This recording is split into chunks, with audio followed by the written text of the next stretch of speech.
รู้สึกว่าจะเทมาแล้วทั้งแถบเลยใหม่ๆเดี๋ยวเราไปติดตามความคืบหน้าของเส้นทางจากบ้านปากซาบไปหาลักเซาซี13ไร่นะพี่น้องติดตามความคืบหน้าในช่วงระหว่างเดือนเมษายนปี2026ล่าสุดอีกทีหนึ่งเดี๋ยวเรามาเริ่มต้นอยู่ที่เกษตรหน้าบงอยู่กับบ้านปากซาบใหม่เนี่ยพี่น้องเกษตรหน้าบงทางด้านหน้ารู้สึกว่าตัวนี้มันจะแคบเห็นเพิ่นเอาดินมากองไว้เพื่อที่จะเตรียมขยายหน้าทางอยู่ทางด้านหน้าทางเขาเกษตรหน้าบงนี่แหละพี่น้องอัปเดตและติดตามความคืบหน้าของเพิ่นอีกทีหนึ่งพูดแหละเดี๋ยวเขาจะพาทุกท่านแล่นไปจนฮอดลักเซาซีพูดแหละทางแบ่งลักเซาซี13สายใต้พูดแหละพี่น้องลืมเบิ่งกันทางเขาเกษตรหน้าบงเพิ่นเบิ่งขึ้นมาอีกแป๊บนึงก่อนพี่น้องนี่ โอ้เพิ่นเฮ็ดโค้งเล็กใหม่ในประตูโค้งของเพิ่นแต่ว่าเพิ่นเฮ็ดคลองระบายน้ำแล้วเขาออกบ่ทันได้เทื่อเพิ่นอาจจะมีทางเขาอีกเส้นทางหนึ่งทางด้านหลังกับเฮ็ดบ่ได้เนาะทางด้านหน้ารู้สึกว่าเพิ่นจะปิดเพราะว่าเพิ่นอยู่ในระหว่างการเฮ็ดคลองระบายน้ำตันทางอยู่เด้นี่โอ้จุด3แยกนี่พี่น้องเทมาได้เลยเด้นี่นะจุด3แยกแล่นซื้อกับไปทางบ้านสมสมัยพุ่นแหละนี่เด้ป้ายเพิ่นเนาะวิทยาลัยแห่งชาติคณะเกษตรศาสตร์บอกยังไงทีนึงคืออันเกษตรหน้าบงหั่นล่ะวะทางโค้งจุด3แยกเพิ่นเทมาได้เลยเด้พี่น้องแต่ว่าเขาจะเดินมาทางเส้นนี้เนาะไปทางกำขวานี่เพื่อไปเรียนออกไปทางลักเซาซีอีกทีหนึ่งติดตามอัปเดตและความคืบหน้าของเพิ่นอีกทีหนึ่งครับพี่น้องสำหรับเส้นทางเส้นนี้ก็มีความสำคัญหลายรถลาหลายประชาชนคนสัญจรหลายสำหรับอยู่ในเขตนี้เนาะเขตบ้านปากซาบนี่นะโอ้จุดนี้ยังเป็นคลองระบายน้ำอยู่คือเก่าเดี๋ยวเราจะเรียนไปอีกจักระยะหนึ่งก่อนว่าเพิ่นเทไปได้หน่อยหลายสำใดแล้วเนาะอยู่ในแต่ละบ้านนะจนและเรียนจนฮอดออกไปทางลักเซาซีเพิ่นแหละอีกทีนึงก่อนเกี่ยวจากทางอย่างเป็นทางเทเปตงเนาะสำหรับเส้นทางบ้านปากซาบไปหาทางลักเซาซีนี่ทางเดิมมันจะเป็นทางลาดยางเปลี่ยนจากทางลาดยางมาเป็นทางเทคอนกรีตอีกทีนึงก่อนคิดว่าทาง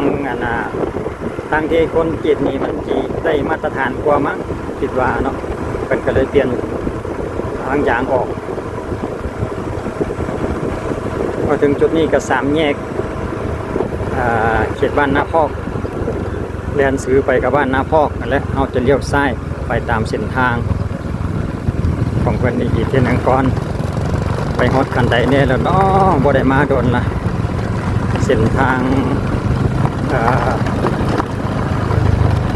ออกจากบ้านปากซาบไปทางนี้ก็ยังอยู่ในพื้นที่ของบ้านนาพอกโอ้เป็นอย่างน้อยในสั่งคำแล้วก็ยังบ่ทันได้เลือกว่า แก้ไขปากคอแก้ไขไอ้ปากฝาปิดของท่อระบายน้ำโอ้ใส่เครื่องปั่นใส่เครื่องปั่นไฟตับโอ้โหดขนาดกรุงเทขนาดเลยชานเฮานี่ของระบายน้ำเพื่อที่จะได้ใหญ่ยาวเว้ยเลิศขนาดเว้ยเพิ่นก็จะมีมาตรฐานของเพิ่นหันละวะเนาะเพราะว่าเพิ่นใส่กล้องจับเด็เวลาเพิ่นเช็คระดับนะเราสังเกตเห็นเพิ่นมีวิศวะเพิ่นมาจับกล้องอยู่เด้ส่วนหลายเราจะเห็นเกี่ยวแต่กับเกี่ยวกับคลองระบายน้ำนะพี่น้องคลองระบายน้ำที่ว่าได้หลายเปอร์เซ็นต์เด้เพราะว่าเราสังเกตเห็นเพิ่นจะเล็งเกี่ยวกับคลองระบายน้ำไปเป็นส่วนหลายอยู่ในเขตบ้านนาพอกนี่จุดนี้ส่วนหลาย ก็สรุปแล้วจะเห็นแต่เกี่ยวกับคลองระบายน้ำคือกันพี่น้องยังบนในอัดหนาทางปันนี้อยู่หนาทางก็ยังสังเกตเห็นเป็นทางทางปูยางชำรุดที่ชำรุดไปแล้วหันแดเนาะกับมีทางดินแดงทางลูกลังแดที่สำเร็จไปก็คือเกี่ยวกับคลองระบายน้ำจะเป็นส่วนใหญ่เด็กคลองกระทั่งมีฝาปิดอากาศเทไปไม่ไหมนี่ก็ได้ฝาปิดรางระบายน้ำเป็นที่เป็นช่วงไปเป็นยานไปไว้ส่วนใดจุดนี้ก็สำเร็จแล้วก็อัดไปพร้อมเลยก็มีอย่าว่าเด้อว่ามีความคืบหน้าพี่น้องเลยเด้สุดยอดบอตีแบบไว้คือกันพี่น้องเอ้ยมัดเล็กไว้เรียบร้อยยังเหลือแต่รถปูนมารถซีมังมาเทแหละยังเหลือแต่รถคอนกรีตมาแล้วก็เทเด้สลับกัน2ฝากข้างเลยมื้อนี้ได้เรื่องเลยแหละ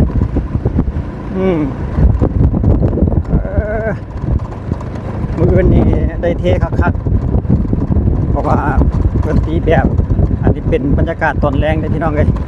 ดิตีแบบไว้เรียบร้อยแล้วยาวเหยียดเลยแล้วนี่จุดทางหน้าเทมาได้แล้วได้หันเดี๋ยวไปเบิ่งไกลๆอีกทีนึงก่อนพี่น้อง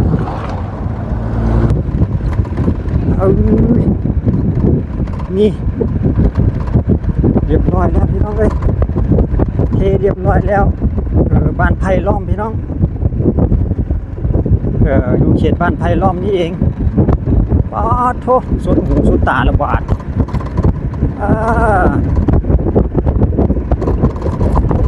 คืบหน้าไปหลายอยู่ได้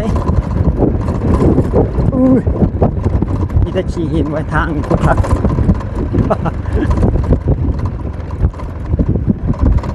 โอ้มาปานจินวัดเถอะวะรถเก่งเนี่ย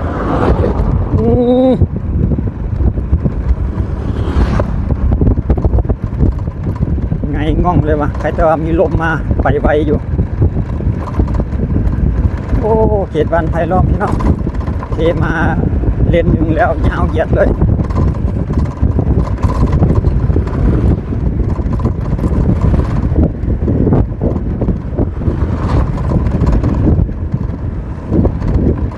อยู่ในพื้นที่ของเมืองไชยธานีพี่น้องเอ้ย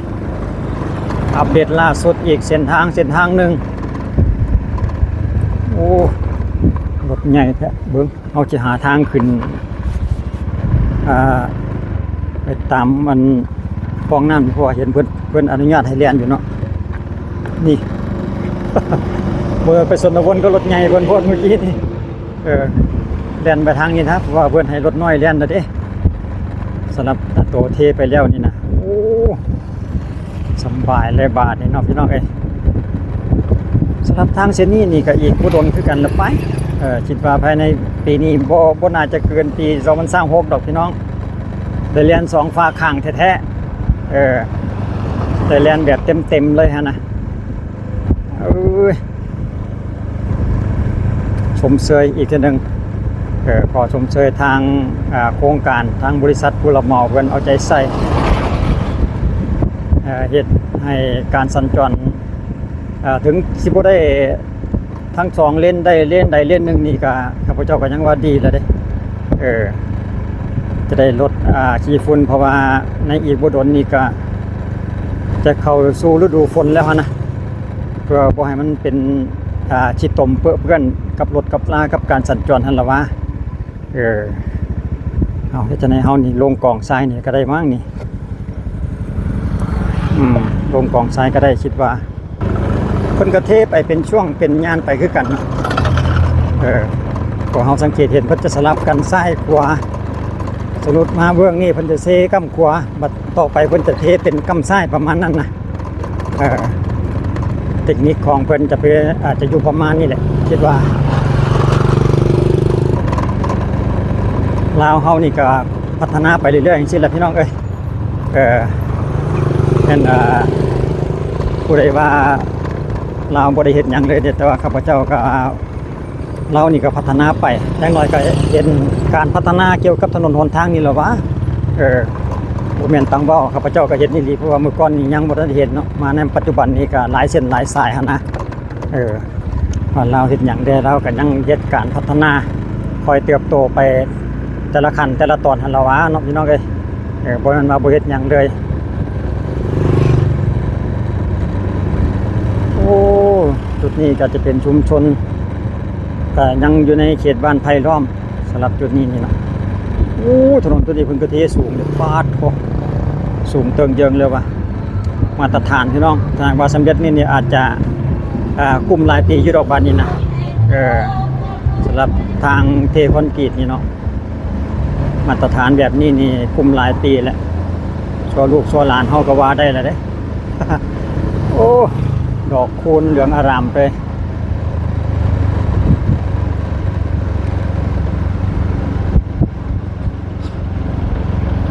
มี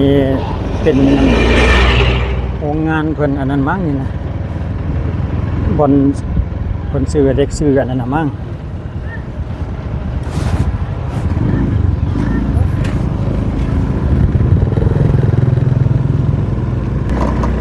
โอ้มาจุดนี้ละ2ฝากข้างเรียบร้อยแล้วพี่น้องเต็มหมดเลยทั้ง2เลนจุดนี้ก็ใกล้ๆที่จะออกไปทางลักษาวซีแล้วเนาะทางด้านหน้าการอัปเดตเส้นทางของเฮาเนี่ยก็มาถึงเวลานี้ก็ถือว่าครบถ้วนสำเร็จมาถึงจุดหมายเบื้องซ้ายออกไปก็เลี้ยวซ้ายไปก็ลงสายใต้เลี้ยวขวาก็เขานครหลวงสำหรับจุดนี้ก็คือทางแดงลักษาวซีการอัปเดตล่าสุดของเฮาในปัจจุบันช่วงเดือนเมษายนปี2026ให้ทุกท่านติดตามและรับชมอีกความคืบหน้าในอีกต่อหน้าจะสำเร็จในวันเดือนปีใดข้าพเจ้าจะอัปเดตติดตามและอัปเดตรวมให้ทุกท่านได้รับรู้อีกทีหนึ่งสำหรับคลิปนี้ก็มีเพียงเท่านี้แหละพี่น้องเอ้ยขอบใจสบายดี